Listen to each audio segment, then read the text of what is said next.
They had created billions and billions of web pages. The best internet search engines didn't reach more than about a fifth of these. The best internet search engines didn't even know how many web pages existed.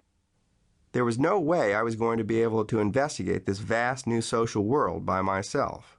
I needed help looking around. Into the picture strolled the British Broadcasting Corporation. It turned out that the BBC had already set aside a pile of money to make a television series about the social consequences of the Internet. This enabled them to hire a team of pro surfers to help me scour the Internet for telling examples of human perversion. When they found something worth seeing, they'd tell me about it. Then we'd all go out together and knock on the front doors of the people behind the events and see what they were like in the flesh. The British taxpayer had generously offered to fund an investigation. But of what? Certainly not the definitive catalog of the social consequences of the Internet. It's far too early for that.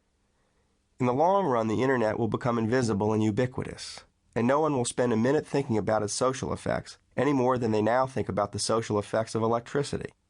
What I was after was more like the Internet consequences of society. People take on the new tools they are ready for, and only make use of what they need, how they need it. If they were using the Internet to experiment with their identities, it was probably because they found their old identities were inadequate. If the Internet was giving the world a shove in a certain direction, it was probably because the world already felt inclined to move in that direction.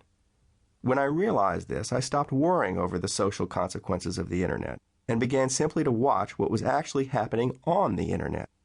Inadvertently, it was telling us what we wanted to become. It had an odd way of doing this, however. After a few months on the road, I realized that I was spending a lot of my time chasing after children. This was new. I was accustomed to being younger than my subjects. All of a sudden, I was the weird old guy who hangs around outside the school gate and waits for the bell to ring. I was uneasy in this new role. It seemed a truly perverse way to waste a lot of time. Then I traveled to Finland and saw that there was a deeply serious commercial precedent for this unseemly interest in children. Oddly enough, a Finnish company, Nokia, had come to dominate the mobile phone business to the point where pretty much everyone now agreed that the Finns would be the first to connect mobile phones to the Internet in a way that the rest of us would find necessary. If one day we all wound up walking around physically attached to the Internet, and it seemed likely that at least some of us would, Nokia would be the immediate reason for it. Overnight, the Finns had gone from being celebrated mainly for their tendency to drink too much and then kill themselves, to being heralded as the geniuses who built the most advanced communications industry on the planet. They had done this in spite of being personally uncommunicative, the only people I have ever met who, as they became drunk, grew even more silent. The Finns were successful because they were especially good at guessing what others would want from their mobile phones. One big reason for this, or so the people at Nokia believed, was that they spent a lot of time studying children. The kids came to each new technology fresh, without preconceptions, and they picked it up more quickly. They dreamed up uses for their phones that, for reasons no one fully understood, never occurred to grown-ups. The instant text message, for instance. The instant message was fast becoming a staple of European corporate communication. To create an instant message, you punched it by hand into your telephone, using the keypad as a typewriter.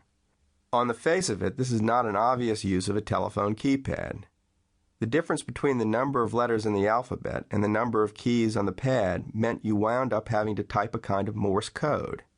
The technique had been invented by Finnish schoolboys, who were nervous about asking girls out on dates to their face, and Finnish schoolgirls who wanted to tell each other what had happened on those dates as soon as it happened. They'd proved that if the need to communicate indirectly is sufficiently urgent, letters can be typed into a telephone keypad with amazing speed. 5.5 million Finns had sent each other more than 1 billion instant messages in the year 2000. The technique had spread from Finnish children to businessmen because the kids had taught their parents how to use their phones. Nokia employed anthropologists to tell them this. Finland had become the first nation on earth to acknowledge formally the child-centric model of economic development. If you wanted a fast-growing economy, you needed to promote rapid technical change. And if you intended to promote rapid technical change, you needed to cede to children a strange measure of authority. The average 12-year-old Finn now owned a mobile phone, and it was widely assumed inside Nokia that one day every 7-year-old Finn